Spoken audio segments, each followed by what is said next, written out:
Co-regisseur Hotse Karsten Reense Westraek. Als een man bij waard hichte en die op de punten vlak achter een oor komen. Karsten had in een periode van meer dan 20 jaar die op een loftspullen, amateurtoneel en een jeugdfilm maken met Westra. De herinnerings binnen nog lebendig. Dat wij hem een keer ophellen van een jeugdfilm en dat er eens nog een itenhand hier, dat er in de scène eten moest. En dan had zo'n Jan nog maar meer ballen. En hij had er heerlijk van eten, maar hij kon het script ik net. Maar hij leest het script alle minuten op de set. En Goede doet dat wat mooi. Ja? Nou, en dan denk ik van, wat een gave om dat te kennen.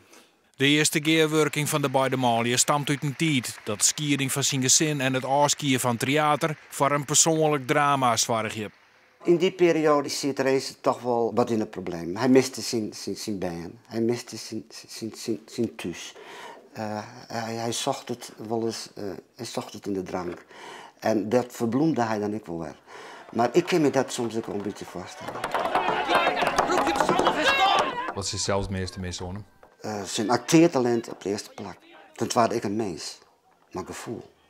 Maar ik het mensen wat vreeds naar de Mergo, op het station, zijn drinken naam en we voortskalen naar huis. En toen dacht ik wel eens van, ja, dan moet je alleen weer naar dat huis staan. Maar het mooiste wel altijd, zijn geweldig acteertalent, het omgaan met mensen en die alle minuut omdraaien kunnen. Van de ene situatie naar de andere. Super. Super, ik ga geweldig mijn werken kennen. En ook daar moet ik me niet missen. U Reense.